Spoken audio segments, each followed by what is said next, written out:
There they come.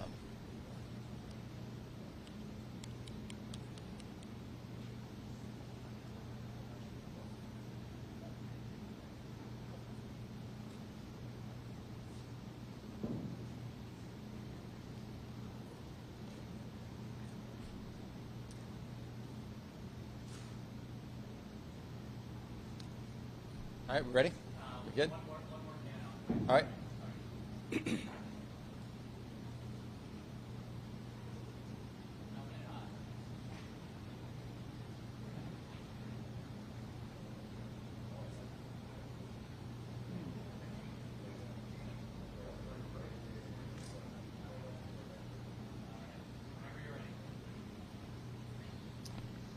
All right, good afternoon, everybody. Thank you for being here today. Today it's my distinct honor as Commissioner for New York City Emergency Management to welcome home our team from New York Task Force 1. New York Task Force 1 is comprised of members from the FDNY, NYPD, and New York City Emergency Management, including canines Tuz and Demo. All of these individuals, human and canine, exemplify New York City's resolve, compassion, and unwavering commitment to helping those in need. Before we begin, I do want to just take a moment and acknowledge the devastating effects that unfolded in Bucks County, Pennsylvania over the weekend. Our hearts go out to the families affected by this tragic incident. It serves as a stark reminder of the power and unpredictability of natural disasters and the importance of preparedness, swift action, and community support in times of crisis. Our thoughts are with the first responders, with the families, and all those involved in the ongoing rescue and recovery efforts. Last week, our city's exceptional preparedness and ability to respond were put to the test once again as historic rainfall led to severe flooding in New York City, upstate New York, and Vermont. On July 9th, the state of Vermont faced unprecedented devastation from extreme flooding, triggered by downfalls that deposited close to a foot of rain in some regions. This disaster led to catastrophic losses, sweeping power outages affecting millions, and most tragically, the loss of a life. But the people of Vermont, confronted with the massive task of recovery and response to this cataclysmic flooding that marked the weekend of July 9th, were not alone. New York City stood by them. We offered our unwavering support, and our 46-member task force, consisting of representatives from the FDNY, NYPD, and NYSM, answered the call. This crucial operation was orchestrated and coordinated skillfully and seamlessly by our dedicated team right here. The speed, precision, and professionalism with which we responded are testaments to the proficiency and preparedness of our city's emergency management efforts.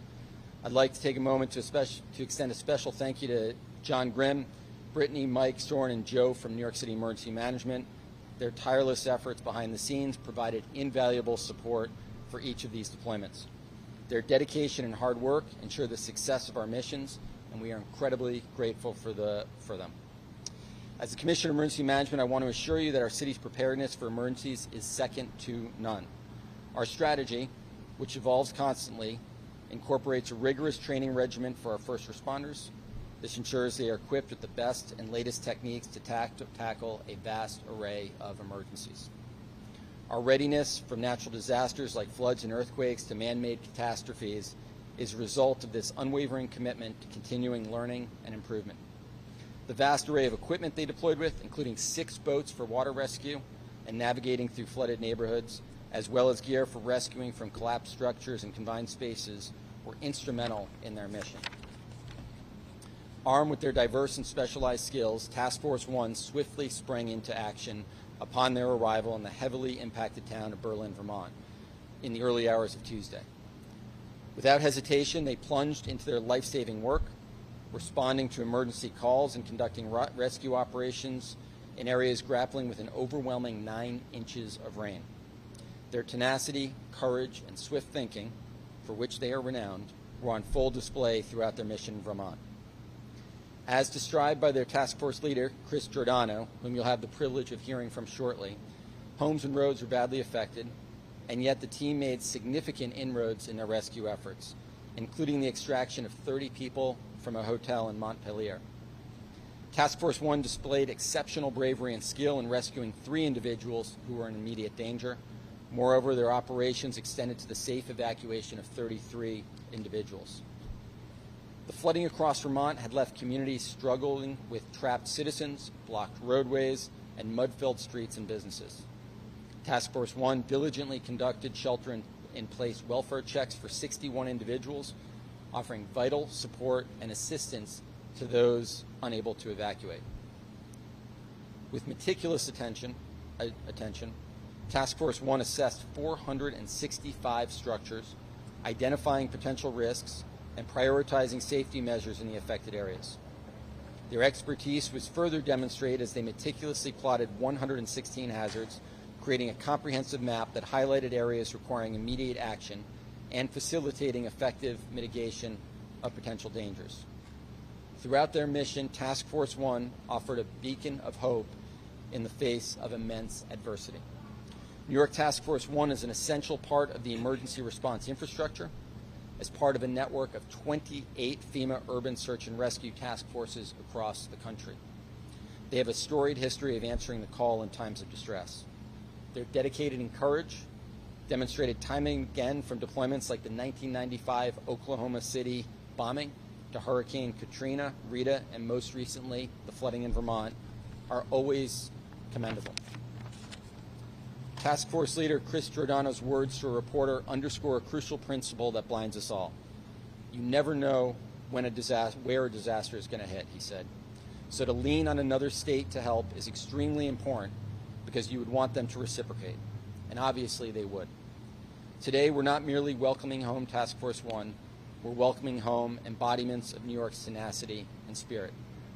These individuals, through their actions, have voiced volumes about our city's strength and resolve.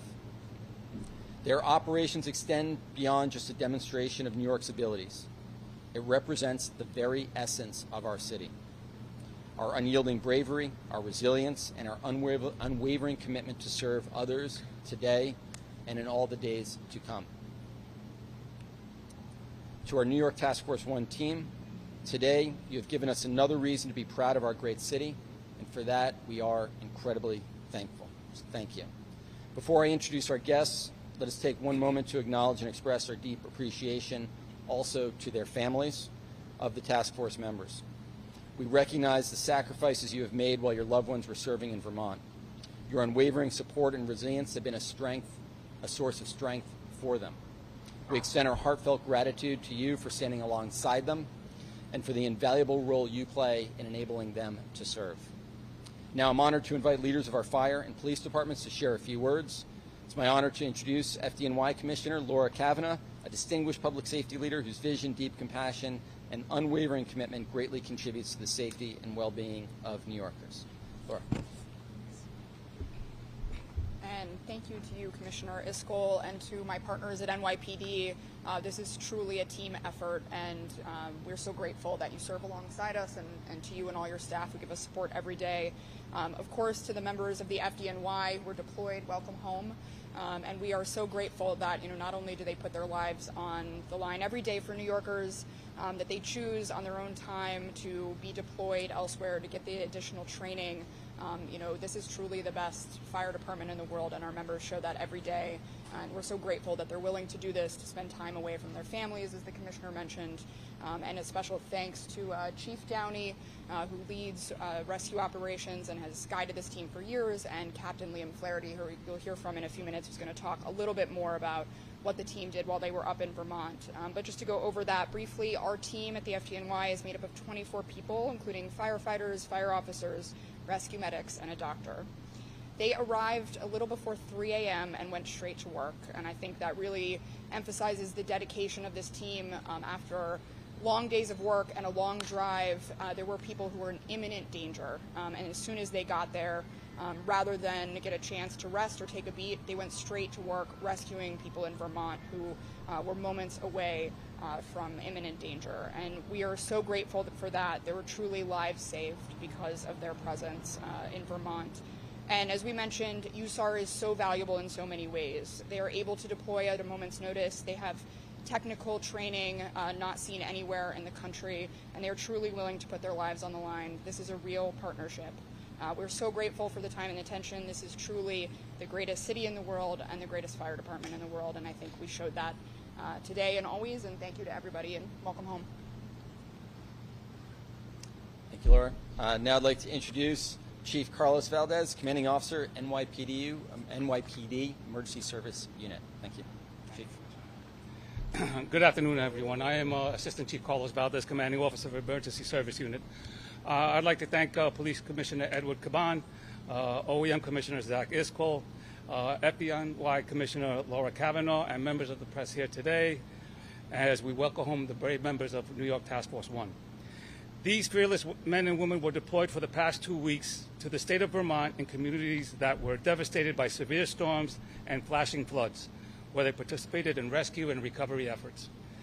Over the years, the members of Task Force 1 have been activated and bravely responded to numerous regions nationally and internationally in response to natural and man-made disasters, Puerto Rico, Haiti, Florida, Oklahoma City, just to name a few. This particular deployment was no different. On July 10th, New York Task Force 1 was activated to respond to some of the hardest hit areas of Vermont, and as first responders do, they answered that call. Members of the FDNY, New York City Emergency Management, NYPD ESU, and the ESU K-9 team were quickly mobilized. The heroes that you see here before you selflessly placed themselves in harm's way, deploying in some of the most hazardous conditions. I'd like to personally thank each and every one of them that are here today for their valor and ultimately for a job well done during their deployment assistance in the rescue efforts. These men and women were met with washed out roads, mudslides, collapsed bridges, and entire neighborhoods underwater. It was here under these conditions that they led rescue missions, cleared debris, conducted numerous wellness checks, and performed critical roles within emergency incident management. All of the men and women of New York Task Force 1 vigorously train and prepare in numerous disciplines: confined space rescue, hazardous materials, swift water rescues, and many more. We know how difficult it was to be away from your families during these times, and I'd like to thank them as well for their sacrifice. You all showed the people of Vermont what we do as New Yorkers with professionalism, bravery, and compassion. It has been the tradition of New York City Emergency Management, FDNY, and the NYPD to respond to people in need. These traditions have been passed on from generation to generation and will continue to do so. Thank you for what you do, not only when you are deployed as New York Task Force 1, but for what you do each and every day as first responders for the citizens of New York. There's a saying in the New York City Police Department that when a cop needs help, that when a person needs help, they call the police, and that when police need help, they call the ESU. When the residents of Vermont needed help, New York Task Force 1 was there to answer the call, and I couldn't be more proud of their safe return. Enjoy time with your families. Thank you, and God bless. I'd now like to welcome Rescue 2's Captain Liam Flaherty.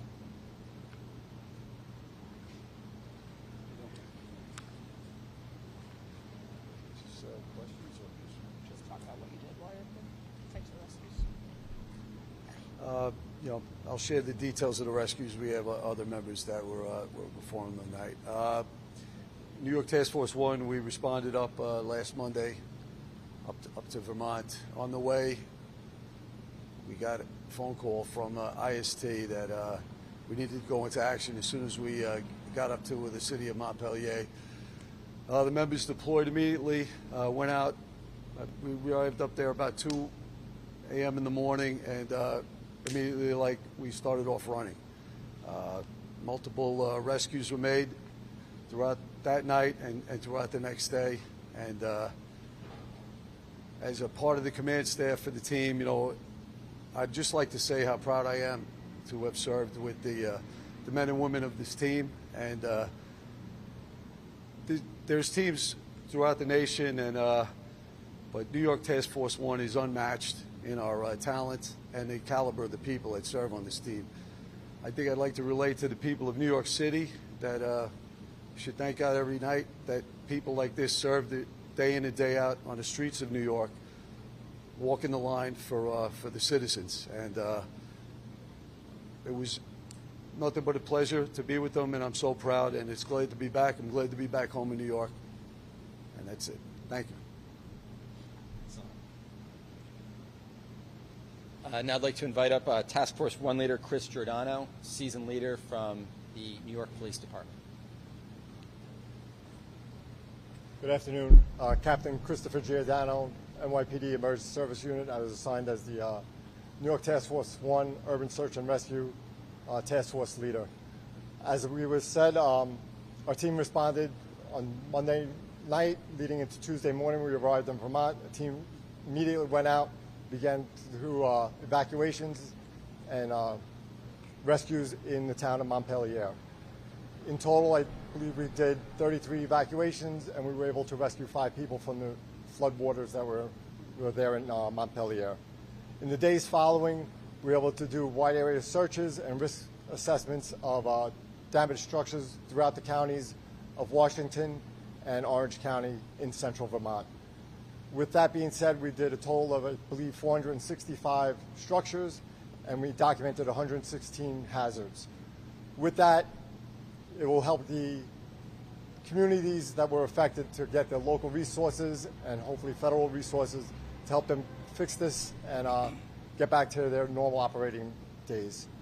I'd like to thank my team, consisting of the NYPD Emergency Service, FDNY SOC, and FDNY EMS. Teams were evenly split, and they worked great together, and it was a true representation of New York and how we can come together, whether we're aiding other states or our communities within New York. I would like to turn it over back to the Commissioner. I'm sorry. Sorry. Thanks a lot. Thank you. Appreciate it. Thank you, Chris, and members of New York Task Force 1. Last but certainly not least, it's my privilege to introduce 2 remarkable members of Task Force 1, Canines Tuz and Demo, alongside their dedicated handlers, Jeremy Luca and Daniel Bosco. These extraordinary canine handler teams embody the dedication and commitment to service that are the hallmark of Task Force 1. Named after fallen NYPD heroes, their names carry a profound significance, symbolizing the bravery and sacrifice of those who came before them. Thank you, and to everyone for joining us today. Members of the team will be available for interviews after. If we have any questions, happy to take them now as well.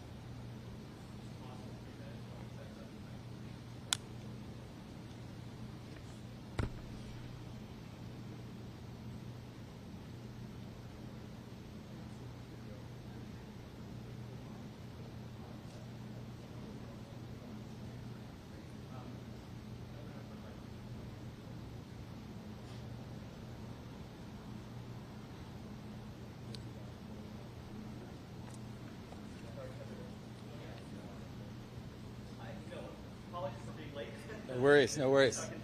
Yeah. I think one thing our viewers would like to know is they worry about a new normal where there's more to respond to and more of this. What do you think in terms of long-range planning and what we're facing and our readiness and preparedness for it? Yeah, it's a great question and it's a big concern. And I think, in emergency management, we often focus on the response piece of it, right? And it's easy to, right? We've got remarkable heroes who go out, they respond, whether it's out of state, in the city, around the country. They've gone to places like Haiti. But really in emergencies, you make your hay when the sun is shining, right? During the blue skies, not during the gray skies. And that's all about New Yorkers should be asking themselves, what are they doing to prepare? What are they doing to prepare for extreme rainfall, for extreme heat, for air pollution, right? The list of sort of extreme weather events that we need to be prepared for continues to grow. We have a lot of resources that are available to New Yorkers on our website in emergency management. We're constantly trying to make sure New Yorkers have the information they need to know what type of guidance they should follow for air pollution, or what's the best practices for flooding, right? You need to make sure you're watching the forecast. Don't drive out into flooded streets. If you live in a basement, make sure you have a plan to get to higher ground. For high heat, make sure that you're looking out for our city's most vulnerable. High heat is one of the most deadly things we face in the city. We lose over 370 New Yorkers a year to heat-related illnesses. So it's something that people need to be concerned about. It is the new normal. But again, it's all about what you're doing to prepare and making sure you have the information you need. And lastly, I'd encourage all New Yorkers to sign up for Notify NYC. It's our public communications system to make sure people have the information they need for emergencies. You can sign up at nyc.gov/notify. You can even sign up just by calling 311.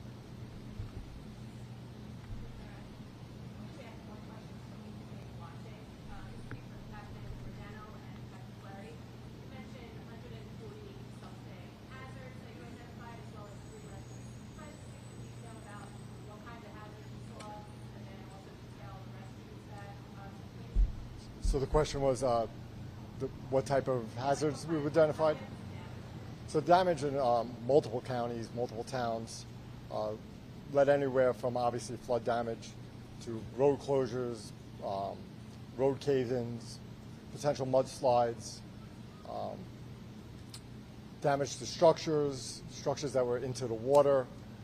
The rescues involved, obviously people trapped within the water when able to get out. As far as the actual rescues, I'll turn that over to Sergeant McAllister and let him speak about that. Good afternoon. My name is Larry McAllister. I'm a rescue manager with Task Force 1. In terms of the rescues, we encountered 3 incidences. One of them was a 80 case of a cardiac who EMS responded but couldn't get to her.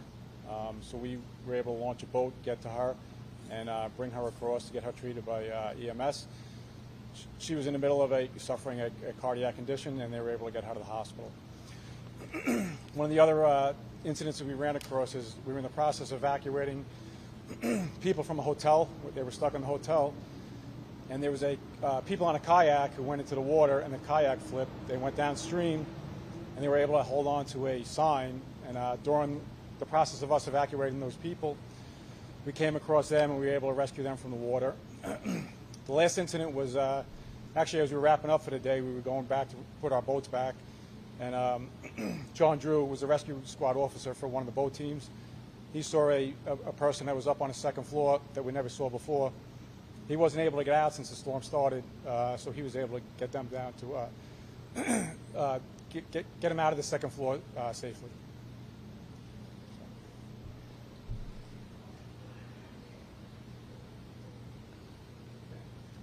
All right, just one last thing. I just want to recognize Joe Downey and Chief Esposito for their remarkable leadership, their support for Task Force 1, and their great leadership in the city. So thank you for joining us here today. Thank you all so much for being here. Thank you.